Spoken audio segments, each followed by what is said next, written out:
Capítulo 5. Diminuindo a lacuna de valores. Trabalhando as mudanças e fechando a fronteira da falta de motivação. Diminuir a lacuna de valores é uma estratégia de ousadia.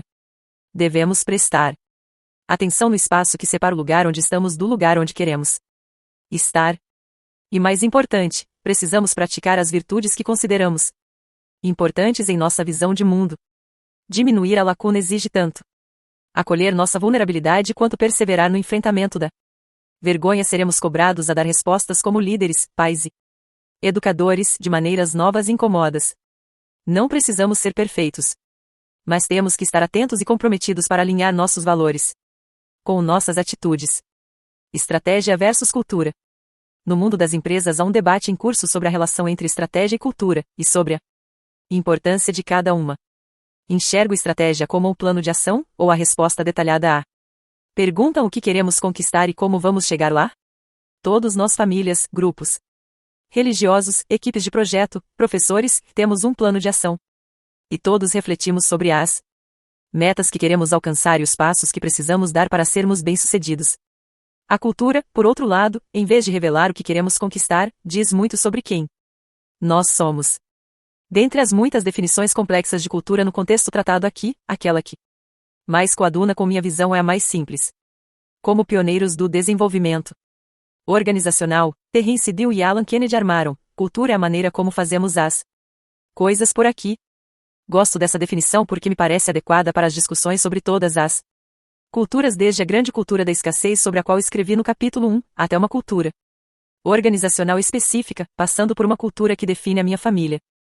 As respostas às perguntas a seguir dizem muito sobre a cultura e os valores de um grupo, família ou empresa. 1. Quais comportamentos são recompensados aqui? E quais são punidos?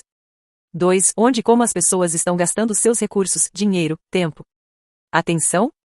3. Que regras e expectativas são seguidas, impostas e ignoradas? 4. As pessoas se sentem seguras e apoiadas ao conversarem sobre como se sentem e ao falar sobre as coisas de que precisam.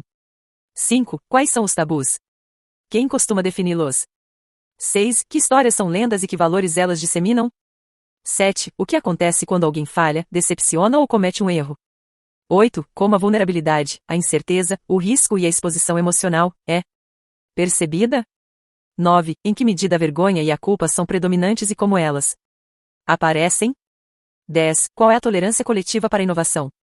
O desconforto de aprender, tentar coisas novas e dar e receber feedback é normal ou há uma grande valorização do status quo? Como alguém que estuda a cultura como um todo, acredito que a força dessas questões está em sua capacidade de lançar luz sobre as áreas mais escuras de nossa vida: isolamento, desânimo e luta por valorização.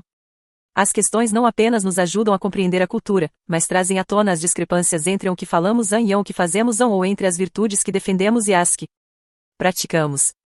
Meu amigo Charles Kiley usa o termo virtudes desejadas para descrever a lista enganosa de virtudes e valores em que se baseiam nossas melhores intenções, na parede de nosso escritório, em nossos sermões como pais e em nossa visão de empresa. Se quisermos isolar o problema e desenvolver estratégias de transformação, temos que confrontar nossas virtudes desejadas com as praticadas, ou seja, como nós realmente vivemos, sentimos, agimos e pensamos. Estamos vivendo de acordo com o que pregamos? Responder a essa pergunta pode ser muito desconfortável. A fronteira da falta de motivação. A falta de motivação é um tema subjacente à maioria dos problemas que vejo em famílias, escolas, comunidades e organizações, e ele assume muitas formas, incluindo algumas que discutimos no capítulo 4. Nós nos desligamos, deixamos de nos envolver com as coisas, para nos proteger da vulnerabilidade, da vergonha e da sensação de nos acharmos perdidos e sem objetivos. Também fazemos isso quando percebemos que as pessoas que nos lideram, o chefe, os professores, o diretor, o clérigo, os pais, os políticos, etc., não estão cumprindo o contrato social estabelecido. A política é um grande exemplo de descumprimento do contrato social. Políticos de todos os partidos fazem leis que eles não são obrigados a cumprir, ou que não os afetam, e adotam comportamentos que levariam quase todos nós à demissão, ao divórcio ou à prisão. Eles representam valores que raramente aparecem em seu comportamento. E assisti-los culpar e envergonhar uns aos outros é constrangedor para nós. Eles não estão cumprindo a sua parte no contrato social, e as estatísticas sobre o comparecimento dos eleitores às urnas e votos brancos ou Nulos mostram que estamos bastante desanimados com essa situação. Temos outro exemplo disso nas comunidades religiosas. Primeiro, a falta de motivação nessa área é geralmente consequência de os líderes não estarem vivendo de acordo com as virtudes que pregam. Segundo, em um mundo cheio de incertezas, ficamos ansiosos por algo absoluto. É a reação humana para o medo.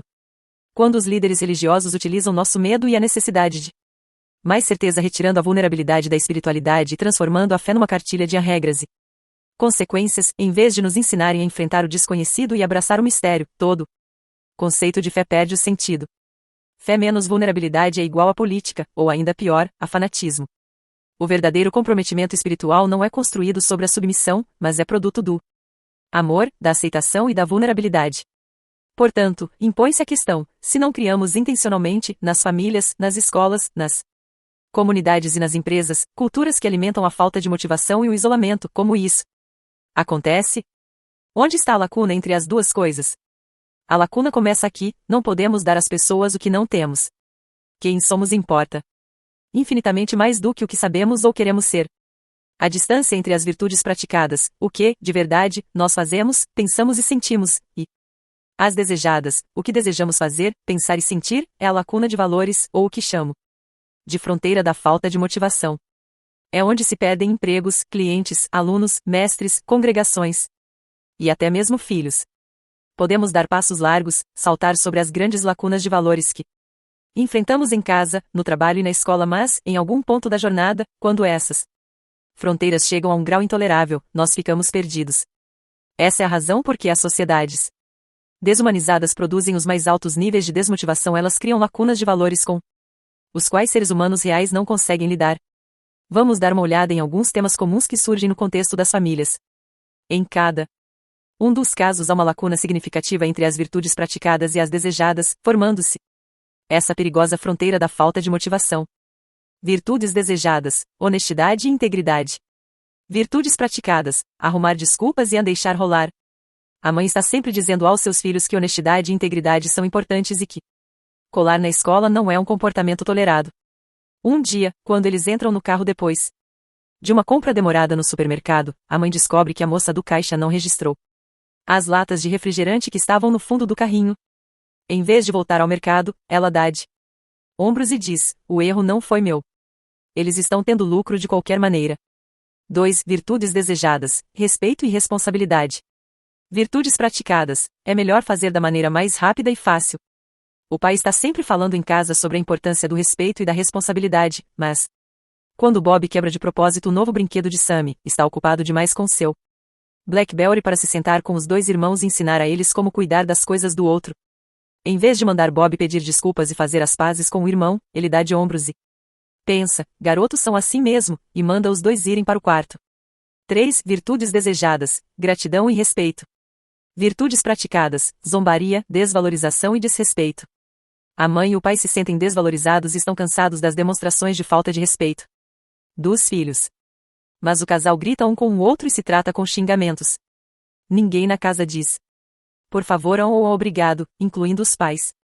A mãe e o pai praticam a humilhação entre si e com os filhos, e provocam todos os membros da família a ponto de fazê-los chorar. O problema é que os pais estão querendo incutir padrões de comportamento, sentimentos e pensamentos que seus filhos nunca tiveram como modelo. 4. Virtude desejada, impor limites. Virtudes praticadas, rebeldia e frieza. Julia tem 17 anos e seu irmão mais novo, Austin, 14. Os pais deles adotam uma política de tolerância zero para cigarro, bebidas alcoólicas e drogas. Infelizmente, isso não está funcionando. Os dois filhos já foram pegos fumando, e Julia foi suspensa do colégio porque a professora encontrou vodka em sua garrafa de água. Julia olha para os pais com raiva e diz: vocês são uns hipócritas. E aquelas festinhas regadas a álcool que vocês frequentavam na época do colégio? Quando mamãe foi presa. Vocês acharam graça quando nos contaram isso? Até fotografias nos mostraram. Agora, vamos dar uma olhada no poder das virtudes alinhadas. 1. Virtudes desejadas e praticadas, vínculo emocional e sentimentos respeitosos. A mãe e o pai tentaram incutir na família uma ética de preocupação com os sentimentos. Certa noite, Hunter chega visivelmente preocupado de seu treino de basquete. O segundo ano da Faculdade tem sido difícil e o técnico de basquete está no seu pé. Ele joga a mochila no chão da cozinha e corre para o andar de cima da casa. A mãe e o pai estão na cozinha cuidando do jantar, mas reparam na atitude de Hunter. O pai desliga o fogão, a mãe comunica ao filho mais novo que eles estão indo conversar com Hunter e pede a ele que lhes dê esse tempo a sós. O casal sobe e se senta na beira da cama do filho.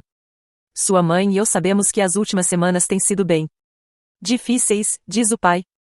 Não sabemos como você se sente, mas desejamos saber. Esse período também foi difícil nas nossas vidas e queremos estar ao seu lado nisso. Este foi um grande exemplo de como diminuir a lacuna de valores e fortalecer o vínculo. Na entrevista, o pai me contou que isso fez todos eles se sentirem muito vulneráveis e que chegaram até a chorar. Ele disse que compartilhar as próprias dificuldades da juventude com o filho realmente melhorou o relacionamento entre eles. Quero enfatizar que esses exemplos não são ficção, eles foram citados em minha pesquisa.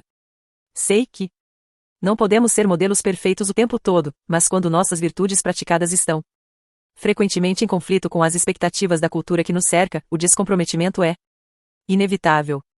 Se a mãe está exausta depois de uma compra no mercado e vai embora sem pagar uma vez, pode até não ser um grande problema. Porém, se eu vou embora assim mesmo porque o erro não foi meu se tornar uma regra, ela vai precisar flexibilizar suas expectativas em relação às transgressões dos filhos. Se ela liga o carro e vai embora sem pagar, mas logo depois se senta com os filhos e diz com sinceridade, eu devia ter voltado e pagado pelo refrigerante, mesmo que o erro não tenha sido meu. Mais tarde vou voltar lá e isso é incrivelmente forte. A lição aqui é permitido ser imperfeito e cometer erros nessa casa, mas eu quero viver de acordo com meus valores. Precisamos agir corretamente sempre que pudermos. O exemplo sobre a vodka no lugar da água é emblemático de um conito comum entre pais e filhos. Ouço os pais dizerem o tempo todo, eu era terrível e fiz coisas que não quero que meus filhos façam. Devo mentir sobre meu passado? Como uma pessoa que também já aprontou das suas, não. Acho que a questão seja mentir ou não. É mais uma questão de o que e como contamos. Primeiro, nem tudo que nós fazemos ou usemos é da conta de nossos filhos. Da mesma forma que, quando eles virarem adultos, nem tudo que eles fizerem será da nossa conta. Portanto, devemos examinar a motivação para contar determinada história e deixar que o que estamos tentando ensinar aos filhos governe essa decisão. Segundo, ter uma conversa sincera com os filhos sobre drogas e bebida alcoólica e falar das experiências que tivemos com isso pode ser útil. Mas classificar o que vivemos como algo muito descolado, ressaltando a importância de ser rebelde, pode estar em desacordo com os valores que desejamos que nossos filhos adotem. Como demonstram esses exemplos de virtudes desejadas versus virtudes praticadas, se quisermos nos reconectar e retomar o vínculo com o outro, precisamos diminuir a lacuna de valores. Diminuir a lacuna de valores é uma estratégia de ousadia. Devemos prestar atenção no espaço que separa o lugar onde estamos do lugar onde queremos estar. E mais importante, precisamos praticar as virtudes que consideramos importantes em nossa visão de mundo. Diminuir a lacuna exige tanto acolher nossa vulnerabilidade quanto perseverar no enfrentamento da vergonha. Seremos cobrados a dar respostas como líderes, pais educadores, de maneiras novas e incômodas. Não precisamos ser perfeitos, mas temos que estar atentos e comprometidos para alinhar nossos valores com nossas atitudes. E devemos estar preparados, os gremlins vão agir com força máxima. Pois eles gostam de atacar exatamente quando se está a um passo de pisar na arena, ficar vulnerável e assumir alguns riscos. Nos próximos 2 capítulos, vou utilizar os conceitos que introduzi aqui sobre como se arriscar corretamente, dizer o que é preciso fazer para promover o comprometimento e transformar a maneira como agimos no papel de pais, educadores e líderes. As 3 perguntas a seguir irão guiar estes capítulos. 1. Como a cultura da escassez influencia as escolas, as empresas e as famílias. 2. Como reconhecemos e combatemos a vergonha no trabalho, na escola e em casa. 3. Como podemos diminuir a lacuna de valores e viver com ousadia nas escolas, nas empresas e nas famílias.